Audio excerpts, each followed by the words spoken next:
Welcome back. ಯಾವಾಗ republic ಕನ್ನಡದಲ್ಲಿ ಈ ನುಸುಳುಕೋರರ ವಿರುದ್ಧ ನಾವು ಸಮರವನ್ನ ಸಾರಿ ಇನ್ವೆಸ್ಟಿಗೇಷನ್ ಮೂಲಕ ಸ್ಟಿಂಗ್ ಆಪರೇಷನ್ ಮೂಲಕ ನಾವು ನುಸುಳುಕೋರರ ನೆಲೆಗಳನ್ನ ಭೇದಿಸ್ತಾ ಇದ್ದೀವೋ, ಹುಲಿಮಂಗಲದ ಪೋಡು ಗ್ರಾಮಕ್ಕೆ ಈಗ ಪೊಲೀಸರು ಆಗಮಿಸಿದ್ದಾರೆ. ನಮ್ಮ ಡೇರಿಂಗ್ ಸ್ಟಿಂಗ್ ಆಪರೇಷನ್ ಮೂಲಕ ನಾವು ಇಂಥ ಜಾಗದಲ್ಲಿ ಇಷ್ಟು ಜನ ಇದ್ದಾರೆ ಅಕ್ರಮವಾಗಿ ವಲಸಿಗರು, ಅವ್ರ ಹತ್ರ ಹೇಗೆ ಬಂತು ಆಧಾರ್ ಕಾರ್ಡು, ಅವ್ರ ಹತ್ರ ಹೇಗೆ ಬಂತು ವೋಟರ್ ಐಡಿ, ಅವ್ರ ಹತ್ರ ಹೇಗೆ ಬಂತು ರೇಷನ್ ಕಾರ್ಡು ಅಂತೇಳಿ ಪ್ರಶ್ನೆ ಮಾಡಿದಾಗ ಈಗ ಎಚ್ಚೆತ್ತುಕೊಂಡಿದ್ದಾರೆ ಪೊಲೀಸರು. ಸ್ಥಳಕ್ಕೆ ಬಂದಿದ್ದಾರೆ. ಢಾಕಾದಿಂದ ಬಂದಿದ್ದಾಗಿ ಬಾಂಗ್ಲಾದೇಶಿಗರೇ ಒಪ್ಕೊಂಡಿದ್ದಾರೆ, ನಾವು ಬಾಂಗ್ಲಾದೇಶದಿಂದ ಬಂದಿದ್ದೀವಿ ಅಂತೇಳಿ. ಹೀಗೆಲ್ಲ ಇರುವಾಗ ಇಷ್ಟು ದಿನ ಏನ್ ಮಾಡ್ತಾ ಇದ್ರು ನಮ್ಮ ಪೊಲೀಸರು? ಈಗ ಸ್ಥಳಕ್ಕೆ ಪೊಲೀಸರು ಬಂದಿದ್ದಾರೆ. ಯಾರು ಏನು ಎತ್ತ ಅನ್ನೋದ್ರ ಬಗ್ಗೆ ಈಗ ಪರಿಶೀಲನೆಯನ್ನ ಮಾಡ್ತಾ ಇದ್ದಾರೆ. ಪೊಲೀಸರು ಬಂದು ಅಲ್ಲಿನ ಸ್ಥಳೀಯರ ಜೊತೆಗೆಲ್ಲ ಮಾತಾಡ್ತಿರುವಂತಹ ದೃಶ್ಯವನ್ನ ತಾವು ನೋಡ್ತಾ ಇದ್ದೀರಲ್ಲ. ಇದು ಹುಲಿಮಂಗಲದಲ್ಲಿ ರಿಪಬ್ಲಿಕ್ ಕನ್ನಡ ಯಾವಾಗ ಇನ್ವೆಸ್ಟಿಗೇಷನ್ ಮೂಲಕ ಬಾಂಗ್ಲಾದ ಪ್ರಜೆಗಳು ಇಲ್ಲಿರೋದ್ರ ಬಗ್ಗೆ ನಾವು ಮಾಹಿತಿಯನ್ನ ಹೊರಹಾಕಿದ ನಂತರ ಈಗ ಪೊಲೀಸರು ಬಂದಿದ್ದಾರೆ ಸ್ಥಳಕ್ಕೆ.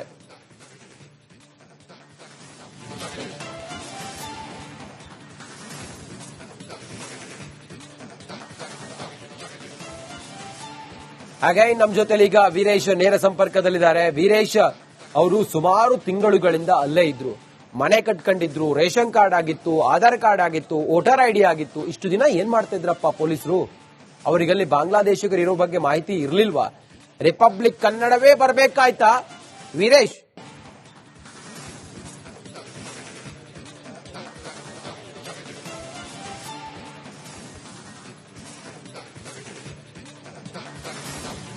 ರಂಜಿತ್, ನಿಜಕ್ಕೂ ಇದು ಬೇಸರ ಸಂಗತಿ. ಯಾಕಂದ್ರೆ ಒಂದ್ ಕಡೆ ಸರ್ಕಾರ ಎಚ್ಚೆತ್ಕೊಳ್ಬೇಕಾಗಿತ್ತು, ಪೊಲೀಸರು ಎಚ್ಚೆತ್ಕೊಳ್ಬೇಕಾಗಿತ್ತು. ಯಾಕಂದ್ರೆ ಸುತ್ತಮುತ್ತ ಅವ್ರಿಗೆ ಗೊತ್ತಿರುತ್ತೆ ಎಲ್ಲಿ ಯಾರಿದ್ದಾರೆ ಎಲ್ಲ ಗೊತ್ತಿರುತ್ತೆ. ಬಟ್ ಅವ್ರು ಇದುವರೆಗೂ ಈ ಸ್ಥಳಕ್ಕೆ ಬಂದಿಲ್ಲ, ಪರಿಶೀಲನೆ ಮಾಡಿಲ್ಲ. ಎಲ್ಲಿ ರಿಪಬ್ಲಿಕ್ ಕನ್ನಡ ಬಂದು ವರದಿ ಮಾಡಿತ್ತು, ಕೂಡಲೇ ಹೆಬ್ಗೋಡಿ ಪೊಲೀಸರು ಬಂದು ಈಗ ಪರಿಶೀಲನೆ ಮಾಡ್ತಿದ್ರೆ ಎಲ್ಲ ಐಡಿ ಕಾರ್ಡ್ ಗಳನ್ನ ಚೆಕ್ ಮಾಡ್ತಿದ್ರೆ ದೃಶ್ಯಗಳು ಸಹ ನೋಡ್ತಿರ್ಬೋದು. ಈಗ ಒಂದ್ ಕಡೆ ಹೆಬ್ಗೋಡಿ ಪೊಲೀಸರು, ಮತ್ತೊಂದ್ ಕಡೆ ಎಲೆಕ್ಟ್ರಾನಿಕ್ ಪೊಲೀಸರು ಸಹ ಬಂದಿದ್ದಾರೆ. ಹೀಗಾಗಿ ಇನ್ಸ್ಪೆಕ್ಟರ್ ಸಹ ಬರ್ಬೋದು. ಜಾಗದ ಮಾಲೀಕ ಬಿಜೆಪಿ ಮುಖಂಡ ಅಂತ ಒಂದ್ ಕಡೆ ಗಂಭೀರ ಆರೋಪ ಸಹ ಕೇಳಿ ಬರ್ತಿದೆ. ಇಲ್ಲಿ ಹಿಂದೂಪರ ಮುಖಂಡರು ಮಾಡ್ತಿದ್ರೆ ಸುಮಾರು ವರ್ಷಗಳಿಂದ ಇವರು ಇದ್ದಾರೆ. ಇಲ್ಲಿ ಸುಮಾರು ಒಂದು 15ಕ್ಕೂ ಹೆಚ್ಚು ಜನ ಅಕ್ರಮ ಬಾಂಗ್ಲಾ ಪ್ರಜೆಗಳು ಇದ್ದಾರೆ. ಹೀಗಾಗಿ ಇಲ್ಲೆಲ್ಲ ಪೊಲೀಸರು ಬಂದು ಎಲ್ಲವನ್ನ ಪರಿಶೀಲನೆ ಮಾಡ್ತಿದ್ರೆ ನೋಡ್ತಿರ್ಬೋದು ಯಾವ ರೀತಿಯಾಗಿ ಇವರು ಟೆಂಟ್ ಹಾಕೊಂಡು ಇಲ್ಲಿದ್ದಾರೆ ಎಂಬುದು. ಇಲ್ಲೇವನ್ನ ಕಸ ಆಯೋದು ಕೆಲಸ, ವೃತ್ತಿ ಜೀವನ ಎಲ್ಲ ಕಸ ಆಯೋದು, ಬೈಕ್ಗಳನ್ನ ಕದ್ಕೊಂಡು ಬರ್ತಾರೆ, ಅದಕ್ಕೆಲ್ಲ ಅಲ್ಟ್ರೇಷನ್ ಮಾಡೋದು. ನೋಡ್ತಿರ್ಬೋದು ಯಾವ ರೀತಿಯಾಗಿ ಈ ಒಂದು ಟೆಂಟ್ ನಲ್ಲಿ ಇದ್ದಾರೆ ಅಂತ. ಬಟ್ ಇವತ್ತು ಯಾರು ಇಲ್ಲ, ಎಲ್ಲ ಓಡಿ ಹೋಗಿದ್ದಾರೆ. ಯಾರೆಲ್ಲ ಅಕ್ರಮವಾಗಿ ಬಾಂಗ್ಲಾದೇಶರು ಇದ್ದಾರೆ ಇದೆಲ್ಲ ಓಡಿ ಹೋಗಿದ್ದಾರೆ. ಸದ್ಯಕ್ಕೆ ಮಾತ್ರ ವೆಸ್ಟ್ ಬೆಂಗಳೂರು ಇದ್ದಾರೆ, ಮತ್ತೆ ಆಸಾಮ್ ಅವರು ಇದ್ದಾರೆ. ಅವರಿಗೆ ಅವ್ರ ಕಡೆ ಎಲ್ಲ ಆಧಾರ್ ಕಾರ್ಡ್ ಎಲ್ಲ ಇದೆ. ಬಟ್ ಅಕ್ರಮವಾಗಿ ಬಂದಂತ ಢಾಕಾದಿಂದ ಬಂದಂತ ಅವ್ರ ಕಡೆ ಏನೂ ಇಲ್ಲ. ನಾವು ಢಾಕಾದಿಂದ ಬಂದಿದ್ದೇವೆ, ಬ್ರೋಕರಿಗೆ ಹಣ ಕೊಟ್ಟು ಬಂದಿದ್ದೇವೆ, ಮತ್ತು ಇಲ್ಲಿ ಐಡಿ ಕಾರ್ಡ್ ಎಲ್ಲ ಮಾಡಿಸಿಕೊಂಡು ಅದಕ್ಕೆ ಸಹ ಬ್ರೋಕರಿಗೆ ಹಣ ಕೊಟ್ಟು ಬರ್ತಿದ್ವಿ. ಇನ್ನೊಂದು ರಂಜಿತ್, ರಿಪಬ್ಲಿಕ್ ಕನ್ನಡಕ್ಕೆ ಎಕ್ಸ್ಕ್ಲೂಸಿವ್ ಆಗಿ ಒಬ್ಬ ಬಾಂಗ್ಲಾದೇಶ ಪ್ರಜೆ ಹೇಳಿದ್ದನ್ನ ನಾವು ವಿಡಿಯೋ ಸೆಂಡ್ ಮಾಡ್ತೀನಿ ನಿಮಗೆ. ಬೆಳಗ್ಗೆ 11 ಗಂಟೆಗೆ ಜಂಗಲ್ ಮುಖಾಂತರ ನಾವು ಬಾರ್ಡರ್ ಅನ್ನ ಕ್ರಾಸ್ ಮಾಡ್ತೇವೆ, ಇಂಡಿಯಾ ಬಾರ್ಡರ್ ಅನ್ನ ಕ್ರಾಸ್ ಮಾಡ್ತೇವೆ ಅಂತ ಕಡೆ ಒಪ್ಪಿಕೊಂಡಿದ್ದೇನೆ. ಒಂದೊಂದು ಗುಂಪಲ್ಲಿ 10 ಜನ ಬರ್ತಿವೆ. ನಾವು ಢಾಕಾದಿಂದ ಜಂಗಲ್ ಅಂದ್ರೆ ಕಾಡು ಮುಖಾಂತರ ನಾವು ಬಾರ್ಡರ್ ಕ್ರಾಸ್ ಮಾಡಿ ಕಾಡಿನಲ್ಲಿ ಬಂದು ಇಂಡಿಯಾ ಬಾರ್ಡರ್ ಕ್ರಾಸ್ ಮಾಡಿ ಒಂದೊಂದು ಗುಂಪಲ್ಲಿ 10 ಜನ ಇರ್ತಾರೆ. ನಾವು ಆ ರೀತಿ ಬರ್ತು ಅಂತ ಕೂಡ ರಿಪಬ್ಲಿಕ್ ಕನ್ನಡಕ್ಕೆ ಅಕ್ರಮ ಬಾಂಗ್ಲಾದೇಶ ಪ್ರಜೆ ಒಪ್ಪಿಕೊಂಡಿದ್ದಾನೆ. ನಾನೀಗ ಸದ್ಯದಲ್ಲೇ ವಿಡಿಯೋ ಸೆಂಡ್ ಮಾಡ್ತಿದ್ದೀನಿ. ಯಾಕಂದ್ರೆ ಆ ರೀತಿಯಾಗಿ ಒಂದ್ ಕಡೆ ಬಾರ್ಡರ್ ಅಲ್ಲಿ ಏನ್ ಮಾಡ್ತಿದ್ರೆ ನಮ್ಮ ಮಿಲಿಟರಿ ಎಂಬುದು ಒಂದ್ ಕಡೆ ಪ್ರಶ್ನೆ ಮಾಡುತ್ತೆ. ಕೇಂದ್ರ ಸರ್ಕಾರ ಎಚ್ಚೆತ್ತುಕೊಳ್ಬೇಕಾಗತ್ತೆ. ಯಾಕಂದ್ರೆ ಅಕ್ರಮವಾಗಿ ಬಾರ್ಡರ್ ಕ್ರಾಸ್ ಮಾಡಿಕೊಂಡು ಒಂದ್ ಕಡೆ ಬಾಂಗ್ಲಾದೇಶದ ಪ್ರಜೆಗಳು ಬರ್ತಿದ್ರೆ ಅಂದ್ರೆ ದೇಶದ ಭದ್ರತೆ ಎಷ್ಟು ಸುರಕ್ಷಿತ ಇದೆ ಎಂಬುದನ್ನು ಗೊತ್ತಾಗ್ತದೆ. ಯಾಕಂದ್ರೆ ಒಬ್ಬ ಬಾಂಗ್ಲಾದೇಶದ ಪ್ರಜೆ ಹೇಳ್ತಾರೆ, ನಾವು 10 ಜನ ಗುಂಪಾಗಿ ಜಂಗಲ್ ಮುಖಾಂತರ ಕಾಡಿನ ಮುಖಾಂತರ ನಾವು ಇಂಡಿಯಾ ಬಾರ್ಡರ್ ಕ್ರಾಸ್ ಮಾಡ್ಕೊಂಡು ಬರ್ತೇವೆ ಅಂತ ಕಡೆ ಅಕ್ರಮವಾಗಿ ಬಾಂಗ್ಲಾದೇಶ ಪ್ರಜೆ ಹೇಳ್ತಾನೆ. ಅಂದ್ರೆ ನಮ್ಮ ದೇಶ ಸೈನಿಕರಾಯ್ತು, ಸಂಬಂಧಪಟ್ಟ ಅಧಿಕಾರಿಗಳಾಯ್ತು, ಕೇಂದ್ರ ಸರ್ಕಾರ ಆಯ್ತು, ಮತ್ತೆ ಇಲ್ಲಿ ಪಶ್ಚಿಮ ಬಂಗಾಳಕ್ಕೆ ಇವರು ಮೇನ್ ಸೋರ್ಸ್ ಇದು. ಅಲ್ಲಿಂದ ಐಡಿ ಕಾರ್ಡ್, ಆಧಾರ್ ಕಾರ್ಡ್ ಎಲ್ಲವನ್ನ ಅಲ್ಲಿಂದ ಮಾಡಿಕೊಂಡು ಅದಕ್ಕೆ ಬ್ರೋಕರ್ ಹಣ ಕೊಟ್ಟು ಬಂದು ಇಲ್ಲಿಗೆ ಟ್ರೈನ್ ಮುಖಾಂತರ ಎಂಟ್ರಿ ಆಗ್ತಾರೆ. ಒಂದ್ ಕಡೆ ಟ್ರೈನ್ಗಳಲ್ಲಿ ಪರಿಶೀಲನೆ ಮಾಡಲ್ಲ, ಇಲ್ಲಿ ಬಂದಂತ ಯಾರು ಬಂದಿದ್ರೆ ಗೊತ್ತಾಗಲ್ಲ. ಇವ್ರ ಕಡೆ ವೀಸಾ ಇಲ್ಲ, ಪಾಸ್ಪೋರ್ಟ್ ಇಲ್ಲ, ಮತ್ತೊಂದ್ ಕಡೆ ಆಧಾರ್ ಕಾರ್ಡ್ ಇಲ್ಲ, ಐಡಿ ಕಾರ್ಡ್ ಇಲ್ಲ, ಎಲ್ಲರೂ ಓಡಿ ಹೋಗಿದ್ದಾರೆ. ಸದ್ಯಕ್ಕೆ ಇಬ್ಬರು ಸಿಕ್ಕಿದ್ದಾರೆ, ಅವ್ರು ಒಪ್ಪಿಕೊಂಡಿದ್ದಾರೆ. ಮತ್ತು ಇಲ್ಲಿ ಅಪಾರ್ಟ್ಮೆಂಟ್ ಗಳಲ್ಲಿ ಕೆಲಸ ಮಾಡ್ತಿದ್ದಾರೆ ಅವರ ಸಂಬಂಧಿಕರು, ಮಹಿಳೆಯರು ಅಪಾರ್ಟ್ಮೆಂಟ್ ಗಳಲ್ಲಿ ಕೆಲಸ ಮಾಡ್ತಿದ್ರೆ. ಅದು ಸಹ ಆಗಂತಕಾರಿ ವಿಷಯ. ಯಾಕಂದ್ರೆ ಅಪಾರ್ಟ್ಮೆಂಟ್ ಗಳಲ್ಲಿ ಹೋಗ್ತಾರೆ, ಅಲ್ಲಿ ಏನ್ ಮಾಡ್ತಾರೆ ಗೊತ್ತಾಗಲ್ಲ.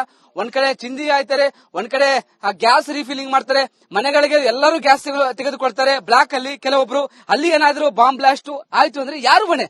ಹೀಗಾಗಿ ಸಂಬಂಧಪಟ್ಟ ಅಧಿಕಾರಿಗಳು, ಸರ್ಕಾರ, ಕೇಂದ್ರ ಸರ್ಕಾರ ಎಚ್ಚೆತ್ತುಕೊಳ್ಬೇಕಾಗತ್ತೆ ರಂಜಿತ್. ಓಕೆ, ಥ್ಯಾಂಕ್ ಯು ನಿಮ್ಮೆಲ್ಲ ಮಾಹಿತಿಗಾಗಿ. Welcome back. ಯಾವಾಗ ರಿಪಬ್ಲಿಕ್ ಕನ್ನಡದಲ್ಲಿ ಈ ನುಸುಳುಕೋರರ ವಿರುದ್ಧ ನಾವು ಸಮರವನ್ನ ಸಾರಿ ಇನ್ವೆಸ್ಟಿಗೇಷನ್ ಮೂಲಕ ಸ್ಟಿಂಗ್ ಆಪರೇಷನ್ ಮೂಲಕ ನಾವು ನುಸುಳುಕೋರರ ನೆಲೆಗಳನ್ನ ಭೇದಿಸ್ತಾ ಇದ್ದೀವೋ, ಹುಲಿಮಂಗಲದ ಪೋಡು ಗ್ರಾಮಕ್ಕೆ ಈಗ ಪೊಲೀಸರು ಆಗಮಿಸಿದ್ದಾರೆ. ನಮ್ಮ ಡೇರಿಂಗ್ ಸ್ಟಿಂಗ್ ಆಪರೇಷನ್ ಮೂಲಕ ನಾವು ಇಂಥ ಜಾಗದಲ್ಲಿ ಇಷ್ಟು ಜನ ಇದ್ದಾರೆ ಅಕ್ರಮವಾಗಿ ವಲಸಿಗರು, ಅವ್ರ ಹತ್ರ ಹೇಗೆ ಬಂತು ಆಧಾರ್ ಕಾರ್ಡು, ಅವ್ರ ಹತ್ರ ಹೇಗೆ ಬಂತು ವೋಟರ್ ಐಡಿ, ಅವ್ರ ಹತ್ರ ಹೇಗೆ ಬಂತು ರೇಷನ್ ಕಾರ್ಡು ಅಂತೇಳಿ ಪ್ರಶ್ನೆ ಮಾಡಿದಾಗ ಈಗ ಎಚ್ಚೆತ್ತುಕೊಂಡಿದ್ದಾರೆ ಪೊಲೀಸರು. ಸ್ಥಳಕ್ಕೆ ಬಂದಿದ್ದಾರೆ. ಢಾಕಾದಿಂದ ಬಂದಿದ್ದಾಗಿ ಬಾಂಗ್ಲಾದೇಶಿಗರೇ ಒಪ್ಕೊಂಡಿದ್ದಾರೆ, ನಾವು ಬಾಂಗ್ಲಾದೇಶದಿಂದ ಬಂದಿದ್ದೀವಿ ಅಂತೇಳಿ. ಹೀಗೆಲ್ಲ ಇರುವಾಗ ಇಷ್ಟು ದಿನ ಏನ್ ಮಾಡ್ತಾ ಇದ್ರು ನಮ್ಮ ಪೊಲೀಸರು? ಈಗ ಸ್ಥಳಕ್ಕೆ ಪೊಲೀಸರು ಬಂದಿದ್ದಾರೆ. ಯಾರು ಏನು ಎತ್ತ ಅನ್ನೋದ್ರ ಬಗ್ಗೆ ಈಗ ಪರಿಶೀಲನೆಯನ್ನ ಮಾಡ್ತಾ ಇದ್ದಾರೆ.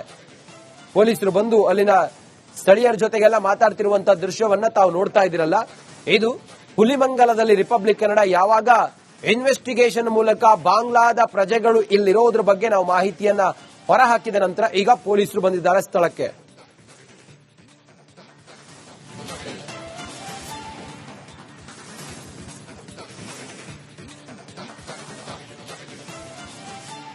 ಹಾಗಾಗಿ ನಮ್ಮ ಜೊತೆಲಿ ಈಗ ವೀರೇಶ್ ನೇರ ಸಂಪರ್ಕದಲ್ಲಿದ್ದಾರೆ. ವೀರೇಶ್ ಅವರು ಸುಮಾರು ತಿಂಗಳುಗಳಿಂದ ಅಲ್ಲೇ ಇದ್ರು, ಮನೆ ಕಟ್ಕೊಂಡಿದ್ರು, ರೇಷನ್ ಕಾರ್ಡ್ ಆಗಿತ್ತು, ಆಧಾರ್ ಕಾರ್ಡ್ ಆಗಿತ್ತು, ವೋಟರ್ ಐಡಿ ಆಗಿತ್ತು. ಇಷ್ಟು ದಿನ ಏನ್ ಮಾಡ್ತಿದ್ರಪ್ಪ ಪೊಲೀಸರು? ಅವರಿಗಲ್ಲಿ ಬಾಂಗ್ಲಾದೇಶಿಗರು ಇರೋ ಬಗ್ಗೆ ಮಾಹಿತಿ ಇರ್ಲಿಲ್ವಾ? ರಿಪಬ್ಲಿಕ್ ಕನ್ನಡವೇ ಬರ್ಬೇಕಾಯ್ತಾ ವೀರೇಶ್?